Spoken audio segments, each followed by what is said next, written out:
Namanya dulu siapa? Sebelum Islam? Valen bin Abraham. Beliau ini dulu Farius ya, Yahudi. Diajak sama Mas Iwan Arimatea. Ini aktivis dakwah yang jos nggak karuan dari dulu guys. Jos dia luar biasa. Sudah. Oke. Udah. Udah itu ini Pak. Aku lagi bikin konten tapi saya ngambil live TikTok ya. Main TikTok tuh ya? Ada aktif? Nggak ada saya TikTok. Nanti kita main live di TikTok biar rame. Bismillah. Ayo. Kanan-kanan ya. Bismillah.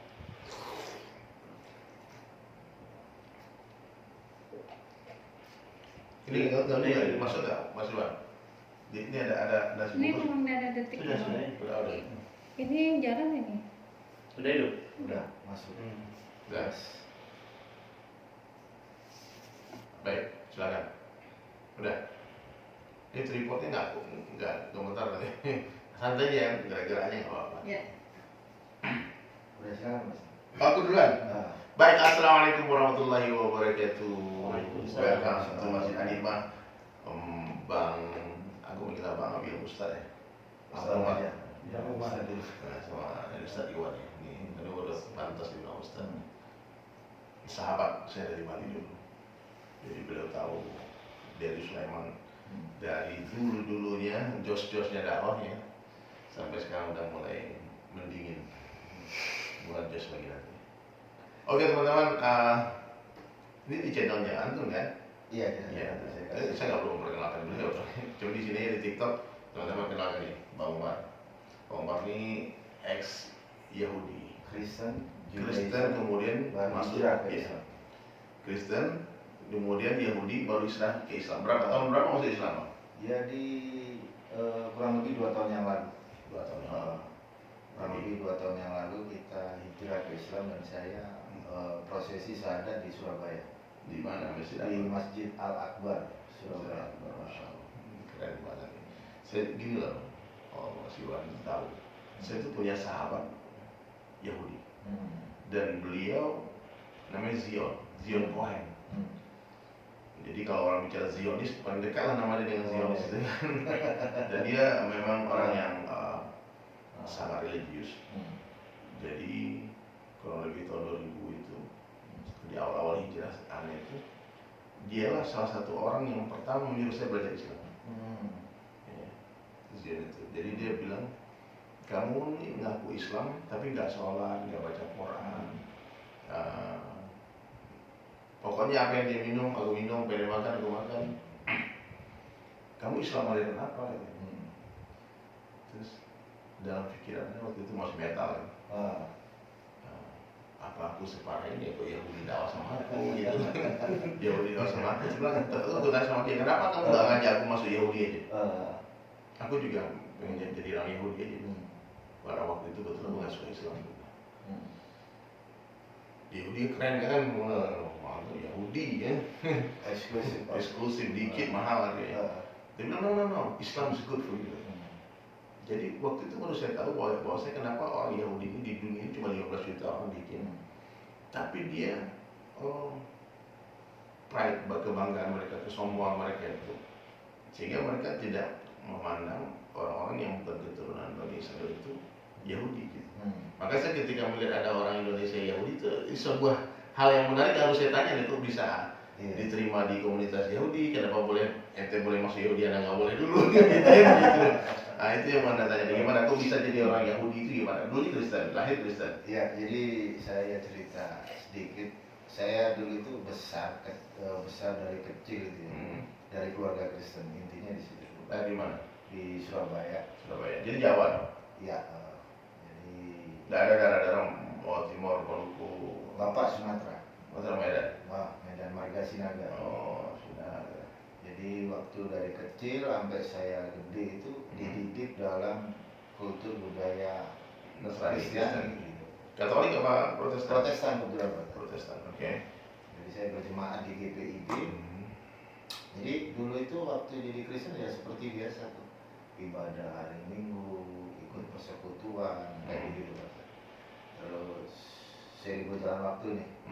Nah, saya itu dulu ada kan poster yang namanya media sosial Facebook gitu. Facebook ya. Nah, di Facebook itu kan kita ini scroll gitu, kan beranda gitu. Terus ada kayak semacam diskusi-diskusi gitu. Ya kayak begitulah namanya diskusi kan.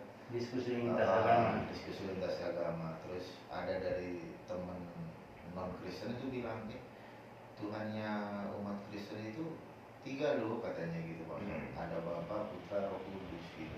Dan saya sebagai seorang Kristen pada waktu itu yang udah diajarkan sama pendeta bahwa Tuhan saya satu, macam kayak ada gimana gitu ya. Malu itu bilang 3 padahal 1. Jadi orang Katolik dengan Protestan beda. Protestan lebih sama, Katolik. ada yang Trinitas. Ada Trinitas juga. Jadi saya dulu tuh Kristennya Trinitas intinya di situ Pak Ustadz. Makanya ketika melihat textbook itu, saya mulai belajar di situ Pak Ustadz.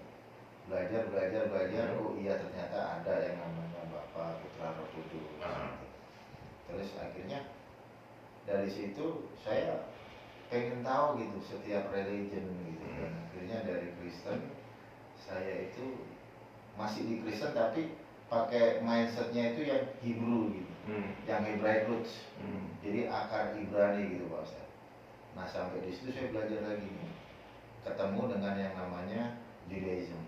Nah saya tinggalkan itu Kristen Trinitas, terus Kristen yang dia punya akar Ibrani saya tinggal, saya hijrah ke Judaism di situ. Nah banyak pertanyaan itu di luar sana, kenapa sih kok bisa masuk ke di komunitas Yahudi? Perlu diketahui dulu Pak Ustaz, kalau Yahudi itu etnis. Ada Yahudi yang dia ateis, ada Islam yang masuk. Kayak gitu-gitu. Jadi Yahudi itu lebih ke etnis gitu. Suku ya? Suku. Nah, termasuk ras dan golongan. Kayak Arab lah ya, Arab itu suku ya. Arab Kristen juga ada. Etnis kan gitu. Ya, Arab yang Islam juga ada ya. Kalau dia faith-nya, imannya dia Judaism. Judaism, Jews, Iya. Jews. Jew itu bahasa Inggris untuk Judaism. untuk Yahudi.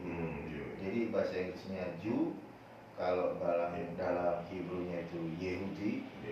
Kalau iman dia Judaism. Judaism itu sudah pasti Yahudi gitu. Tapi kalau Yahudi belum tentu Judaism. Kenapa? Karena ada Yahudi yang dia punya iman agnostik, terus ateis, terus Islam kayak gitu. Nah di situ saya belajar Pak Ustaz.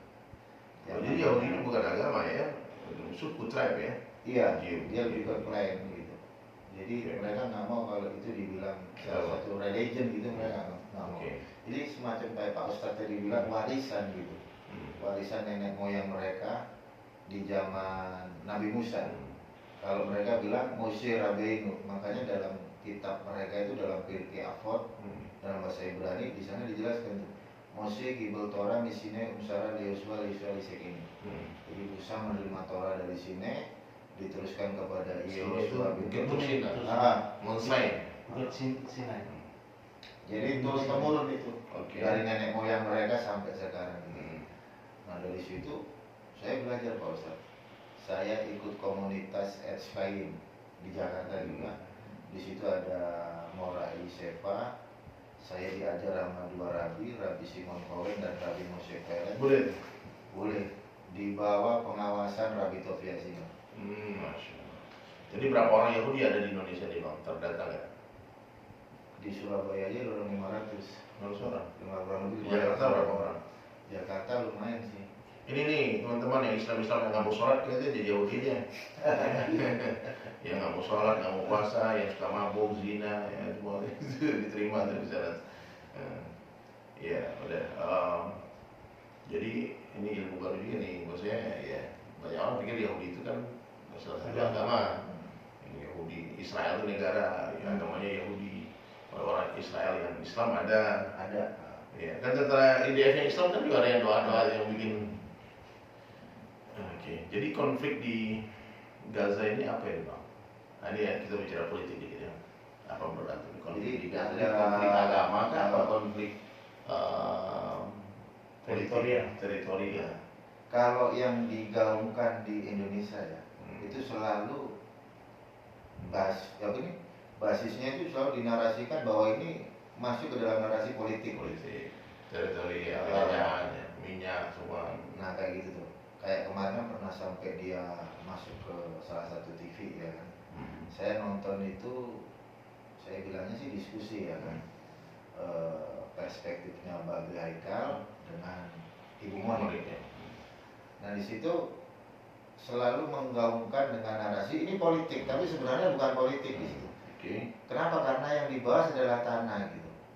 Nah ketika dari konflik Israel Palestina itu ngomongin tanah, maka sumber yang harus otentik itu dari kitab mereka gitu Pak Ustaz. Terus istilahnya itu ya? Ya kan mereka punya gerakan yang namanya Zionis kan gitu. Zionis itu kan ngambilnya dari kitab mereka yang dia punya nama itu Tanakh gitu. Yang Tanakh itu kan bagian dari Torah, Nebiim dan Tanakh ya, Tanakh. Nah, itu satu kitab tuh Pak Ustaz. Ada Torah, Nebiim, Ketuvim. Nah kata Zionis itu mereka ngambil dari Torah gitu. Jadi kembalinya bangsa Israel ke Eret Israel atau ke tanah Israel atau ke tanah perjanjian. Nah itu yang dipakai sama mereka. Yang Israel 1948 tuh Pak Ustaz. Bukan bangsa Israel di era Nabi Daud, Nabi Salomo, bukan Pak Ustaz. Jadi Israel yang sekarang, Israel 1948 itu tidak sesuai dengan kitab mereka. Realitasnya di situ. Kenapa tidak sesuai? Karena dulu di eranya Raja David Hamelek, Shlomo Hamelek, itu mereka punya konsep suatu bangsa yang monarki. Sementara kalau sekarang itu Israel 1948 itu sistemnya demokrasi secara parlementer gitu. Jadi bukan monarki kayak dulu. Asyir, Nabi, terus mengurapi raja gitu.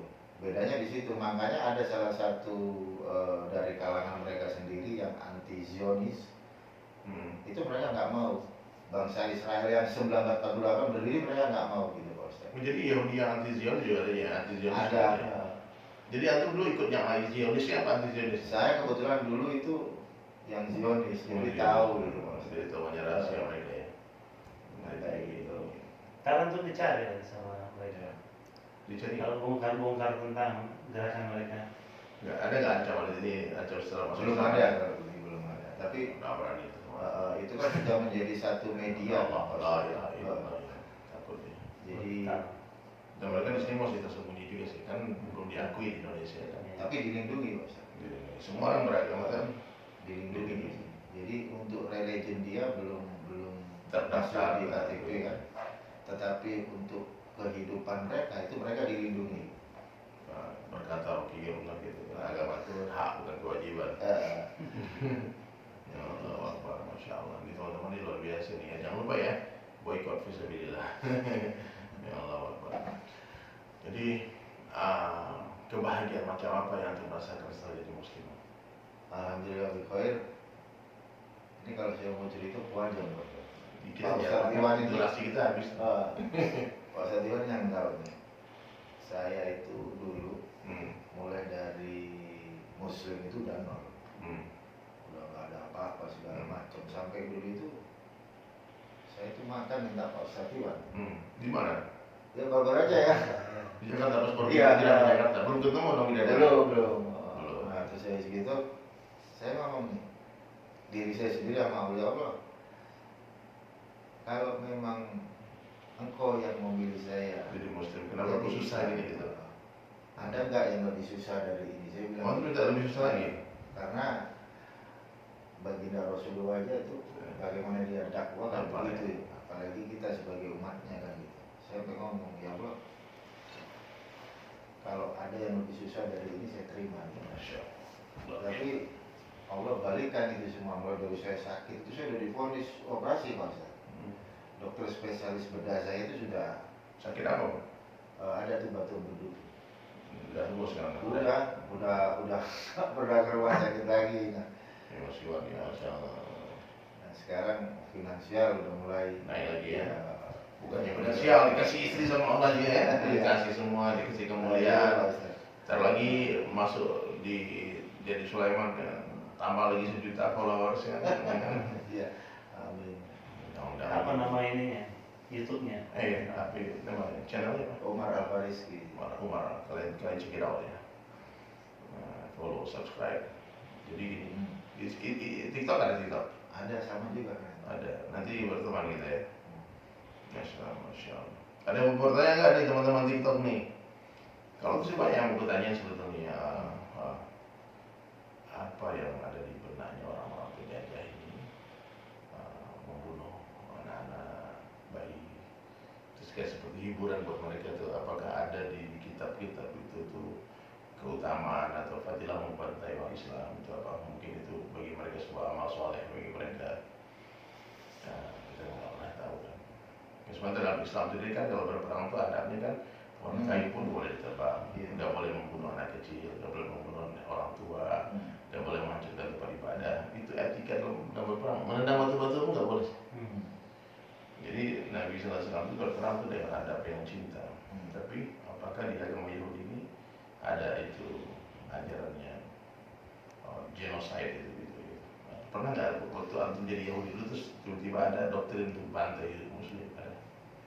Kalau di Judaism kita sama musuh seperti itu, tapi tetap ada kayak apa ya aturannya. Iya. Tapi Abang Umar kan dulu bagian yang Zionis kan. Iya. Pernah nggak dulu waktu masih bergabung dengan itu terdengar doktrin semacam itu?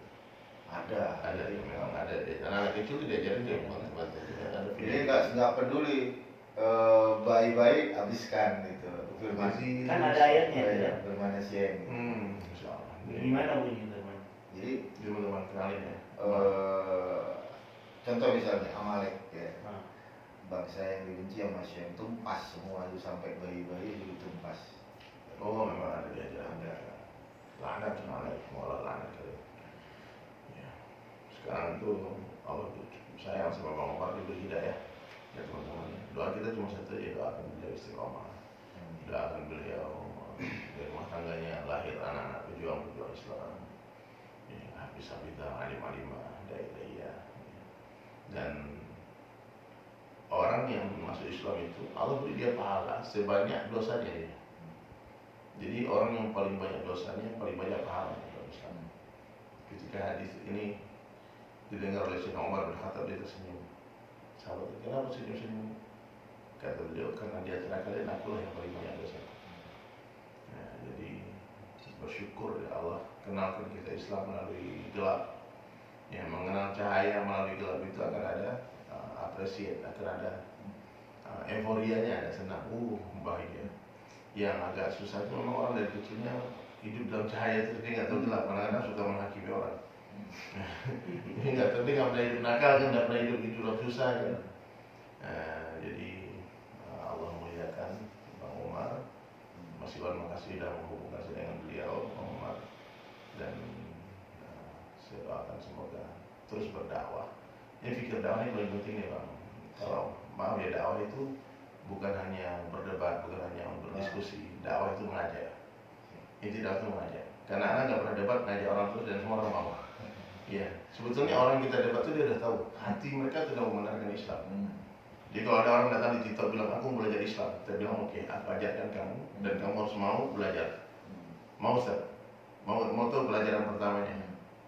Materi pertama di dalam Islam, asyhadu alla Saya dulu Mas. itu pelajaran pertama. Gak ada pelajaran sebelum itu. Kalau kamu udah ucapkan itu, saya ajarkan berikutnya sholat, zakat, puasa, haji. Ada yang mau? 58 orang. Di situ udah 58 orang masuk Islam. Masya Allah. Nggak ada pelajaran lain-lain dulu. Nggak ada. Oh, gimana itu? Nanti dulu. Yang tadi belajar dari luar Nggak mungkin. paham. Bagaimana mungkin kamu bisa mengenal laut dari luar? Kita di depan, lihat, aku tahu laut biru. Kamu menyelam dulu dong. Di dalam laut itu ada apa? Ada koral, Masya Allah. ada ikan, macam-macam warna-warni. Ataupun orang baru main ombak, main surfing di atas laut. Nah, bukan lautnya. Kamu baru di atas laut aja. Coba kamu menyelam dong. Nah, jadi gitu. Jadi mohon maaf ya para ahli debat agama. Cara kita berbeda dalam berdakwah. Dan kalian terus berdakwah di sana nggak apa-apa. Cuma jangan sampai menghina agama orang, jangan sampai menghina Tuhan-Tuhannya orang. Karena Allah katakan, kalau hina Tuhan-Tuhan mereka, karena kejadian mereka hina aku, kata Allah. Ingat waktu kecil kan, kita berantem. Ini kepalanya bapaknya Umar, ini kepala bapaknya Iwan. Kalau ditendang nih berantem kan? Dia dulu kayak gitu. Ya ditendang loh orang, pukul langsung tuh kan. Nah jadi gitu, jadi nggak usah. Jadi kalau malah nggak jadi itu, malah jadi yang kalah dia sakit hati, yang menang sombong. iya. Yang kalah dia akan terus cari-cari. Akhirnya kalau Lawan terus dia pasti. nggak temukan keburukan di dalam Islam, dia akan fitnah. Sallallahu alaihi. Itu ini kurang tertib nih. HP-nya nyala ketika podcast. Jangan lupa di subscribe channel ini ya. Oke, masya Allah begitu teman-teman. Kamu alam syah. Oke. Gitu Bang Umar. Ada mau tanya sama aku nggak? Kan aku udah nanya banyak nih. Bang Umar mau tanya lagi. Kan dia punya channel, dia yang mesti jadi host, yang pernah jadi host. Atau ada yang tanya. Iya. Nah, Bang Umar ini kan banyak yang nawarin untuk isi di banyak podcast gitu kan. Dia nggak begitu interest. Kenapa nggak Berarti interest? masa hanya argumen. Dia tuh senang kayak pergerakan gitu. Dan bukan untuk mencari apa ya istilahnya pencitraan gitu. Nggak mau. Saya dulu nggak. Itu kalau diundang tadi dakwah. Karena kalau di dunia sekarang kan memang dunia medsos. Antum sampaikan satu bisa 1 juta orang nonton. Kalau antum cuma di masjid, nah itu cuma 100, 200. Ya, betul. Mungkin kasih sedikit motivasi ya, buat Iya. semua. Bagaimana Udah, ya, apa-apa ada lah. hatinya gitu. Sebetulnya gini loh. Orang ikhlas itu dipuji nggak senang hati, dibully nggak sakit hati. Kalau orang masih takut dipuji orang, takut ini. Jadi orang takut beramal, dia tidak jadi beramal karena takut dilihat orang, itu ria. Tapi kalau orang beramal karena ingin dilihat orang, itu syirik. Nah itu ya. Bahaya. Jadi kita beramal aja, bodo amat. Orang suka nggak suka, orang tonton nggak tonton. Anda mau bikin, lihat postingan ada sebagian ditonton 16 juta orang. Ada yang tonton cuma 3.000 orang, 2.000 orang, Anda biarin aja. Nggak ada hapus, nggak ada silent. Jadi yang like, oke, if you like, alhamdulillah. If you don't like, no problem. Gitu. Jadi kalau ada orang beri kesempatan kita untuk dakwah, sampaikan aja. Dakwahnya sederhana aja, tauhid. Dan satu hal, jangan terlalu banyak membahas keburukan yang dulu, agama yang dulu. Yang maksudnya gini, jangan sampai itu akan mengundang orang lain untuk mencari keburukan kita juga. Pokoknya di umum, di publish ya kan. Secara umum aja, begini detail nggak usah sampaikan. Maka banyak para mualaf yang maaf ya, yang akhirnya yang dia terlalu semangat berdakwah, dia hina ke agama lamanya, dia lupa internal dia lupa agama lamanya, akhirnya berurusan dengan pemerintah kan, akhirnya berurusan dengan kepolisian, ditangkap, dipenjara. Ya, maka Anda kalau orang bertanya tentang agama yang lain, Anda tanya mereka aja deh. Terus Anda pernah juga ada orang Anda datang ke satu tempat, gimana? Terus dia bilang, Ustaz, di sini misionaris begini, geraknya begini, banyak orang murtad, banyak orang ini semua. Anda tarik nafas panjang, Anda tanya, aku pengen dengar laporan kerja kalian apa? Kenapa kalian laporan kerja orang kafir? Kenapa kamu datang sini terus menceritakan seakan-akan actionnya risau nih? Aku tuh nggak mau tahu kerja mereka. Sekarang kerja kalian di sini orang Islam, berapa orang sudah kalian Islamkan? Kenapa kalian harus menceritakan berapa orang sudah dimurtadkan? Why? For what? Dan kadang-kadang itu Mas Iwan, mereka menggunakan media sosial untuk cywar ini betul-betul gak fikir, dia kurang saraf. Jadi dia buatlah video seakan-akan banyak yang murtad di situ Pak. Pernah dulu di Sumatera Barat waktu tumpah berita tersebarnya kitab. Waktu itu ada bantuan dari agama lain dan beberapa orang Minang murtad. Anak hari itu juga datang ke sana. Kita kumpul ke balai desa. Berapa orang yang murtad kumpul sini? Mana ada murtadnya? Dia bawa makanan, dibagi kitabnya kita buang, kita makan katanya. Nasi ambar, kita ambil, kita lapar. Jadi dan mereka framing itu foto untuk laporan ke terima gaji. Karena hampir semua misionari dari agama lain mereka digaji. Cuma Islam yang nggak digaji. Kenapa nggak digaji? Supaya datang keikhlasan Allah yang gaji. Itu maka dakwah tuh nggak boleh minta upah, dakwah tuh nggak boleh minta gaji, nggak boleh pasang proposal. Anda seumur umur dakwah nggak pernah Anda minta tarif bayaran bang, nggak ada. Kalau itu Pak Ustaz, kita kan membentengi umat Islam dari akidah. Ya nggak apa-apa. Nah, jadi contoh misal kayak kan kalau di media sosial itu kan ada Pak Ustaz, kadang dari teman-teman kita Ya. ngomongin agama kita, terus kalau kita mengkanter mereka dalam konteks media sosial. Buatkan aja dalam tauhid kita. Maksudnya gini, nggak usah kita bahas agama orang. Contoh gini, ada satu aliran sesat. Kerjaan mereka menghina sahabat. Sahabat Nabi dihina, Ummahatul Mukminin dihina, dilaknat-laknat, Umar dilaknat, Aisyah dilaknat. Kita nggak usah bahas mereka. Kenalkan siapa Umar ke anak-anak kita. Jadi kalau ketemu orang melaknat Umar depan dia tak tahu kok itu orang. Binatang kau ini. Dihina, ini kan Ibunda Aisyah dihajar. Kita nggak perlu kasih tahu siapapun dia yang menghina orang tua kita. Dia ngelawan. Jadi nggak perlu kita bahas sama orang. Jadi kalau ada kata radhiyallahu anhu kenapa dia hina ya? Nah, karena dia sudah mengenal siapa Sayyidina Abu Bakar, Umar, Utsman, Ali. Dia sudah mengenal Ummahatul Mukminin. Nah, dia akan mempertahankan. Jadi hari ini kita sibuk bicara penyakit, kita lupa bicara obatnya. Ya, penyakitnya digaruk, obatnya ditaburin, penyakit tambah parah. Kita suka membahas kegelapan, lampu gak dinyalakan. Nah, jadi dakwah Rasulullah itu bicara tauhid, bukan bicara syirik, bukan bicara khurafat, tauhid. Bicara sunnah, bukan bicara bid'ah. Bicara sholat, bukan bicara keji dan munkar. Inna sholata tanha 'anil fahsya'i wal munkar. Kalau kita aja orang sholat, kita sudah pernah dihina orang. Apa kamu mau ngajak orang sholat? Situ apa harus munkar dong? Cegah kemungkaran dong. Ngajak orang sholat itu dalam rangka mencegah kemungkaran. Allah yang bilang inna sholata tanha 'anil fahsya'i wal munkar. Sesungguhnya sholat itu mencegah perbuatan keji dan munkar. Jadi kalau aku ajak orang sholat tanpa sadar, aku telah mencegah kemungkaran juga. Bukan menghina kamu bodoh, ajarkan dia agama. Kalau ilmu datang, kebodohan hilang. Zikir datang, lalai hilang. Tawadhu datang, kesombongan hilang. Ikhlas datang, ria hilang. Cinta akhirat datang, cinta dunia hilang. Jadi dakwah ini mesti dengan cara yang fatanah, cerdas. Masuk Pak Umar coba dengar azan. Ada nggak dalam lafaz azan itu ancaman? Nggak ada. Hayya 'alas shalah, hayya 'alal falah, nggak mau Allahu Akbar. Kau gak datang pun Allah tetap, Allah gak perlu kau. Maka di awalku selalu bilangkan yang mau masuk Islam welcome, yang mau murtad silahkan. Allah gak perlu kalian. Sampah-sampah gak perlu kuburannya. Dia bilang apa? Misalkan murtad silahkan, I don't care, gak perlu di. Murtad agama bisa dipaksain. Nah, yang masuk Islam ayo ke Islam. Tidak usah marah-marah dia orang masuk Islam silahkan. Nah, yang mau murtad silahkan juga. Allah gak perlu kita. Allah gak perlu saya, gak perlu kamu, gak perlu kita semua. Meskipun seluruh dunia ini Bang Umar, orang sujud menyembah Allah, tidak akan menambah kemuliaan Allah sedikit pun. Seandainya seluruh dunia ini orang kafir, dia mendurhakai Allah, tidak akan mengurangi kemuliaan Allah sedikit. Nah, jadi tugas kita hanya mengagungkan Allah, membesarkan Allah. Tak usah bahas agama orang lain. Orang Al-Qurannya belum baca Taurat hari-hari, baca. Sayyidina Umar pernah dimarah sama Rasulullah. Suatu ketika Sayyidina Umar baca Taurat di depan Nabi.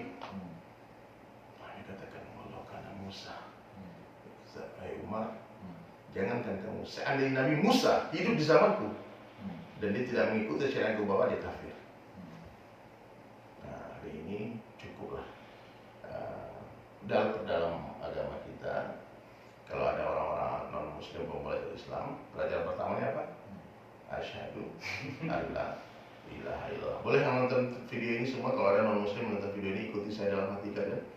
Yang di TikTok dia boleh ikuti saja. Bismillahirrahmanirrahim. Asyhadu, ikuti dong kan? Asyhadu alla ilaha illallah wa asyhadu anna Muhammadan Rasulullah. Saya bersaksi tiada Tuhan selain Allah dan saya bersaksi Nabi Muhammad adalah utusan Allah. Siapapun yang ucapkan kalimat ini dalam hatinya dan membenarkan, I promise you heaven. Aku janjikan kalian syurga. La ilaha illallah. 1000% pasti masuk syurga. Karena jaminan dari Nabi yang pernah berdusta. sebut la ilaha illallah dakhala jannah. Siapa yang meninggalkan perdebatan, meskipun dia benar, Allah bangunkan untuk dia satu istana di syurga. Masa orang tidak tahu hadis? Tapi di ayat lain ada juga, debatilah mereka Ahsan. dengan cara yang baik, yang terbaik. Berarti yang kemarin saya diskusi sama Diskusi. Muzakara itu beda dengan debat. Berdebat itu mencari benang.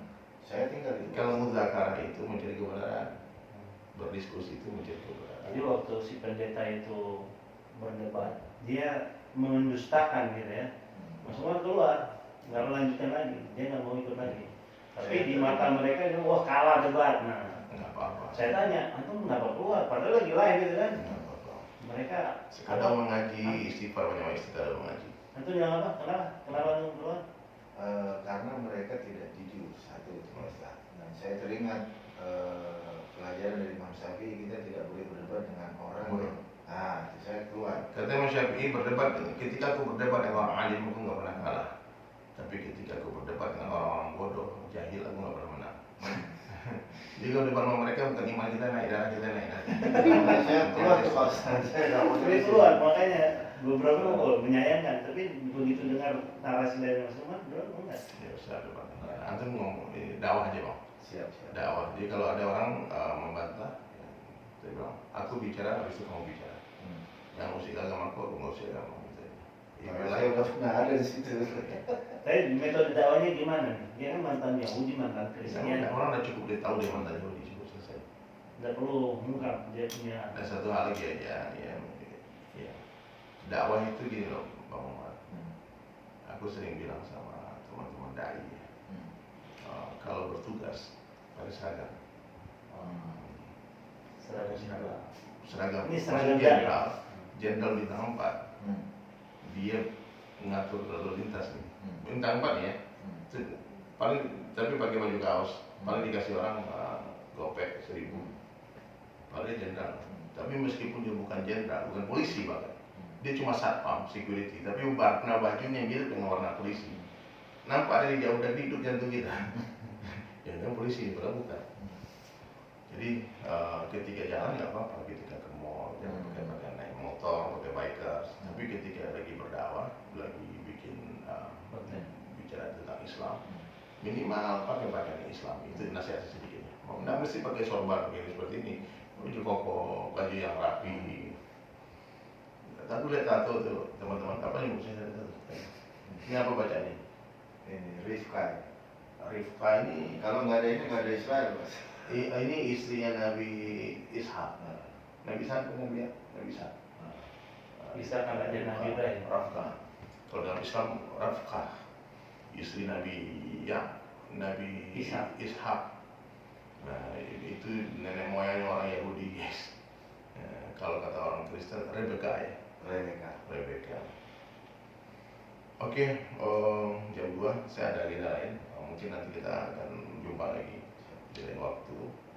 Saya makasih banyak didatangi ke base camp ini dan terus berdakwah. Dan banyak guru. Semakin banyak guru semakin baik. Semakin banyak kitab yang dibaca semakin baik.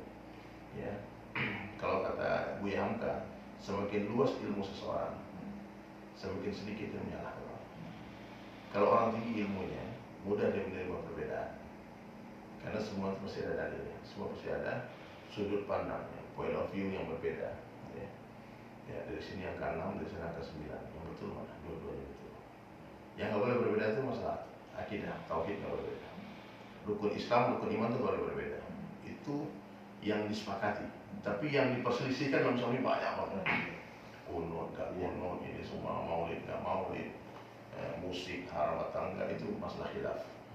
Jadi kita harus menerima kenyataan bahwa itu memang ulama kita, guru-guru kita ini berbeda ilmunya, berbeda intelektualnya, berbeda keimanannya, tidak mungkin penafsiran disamakan.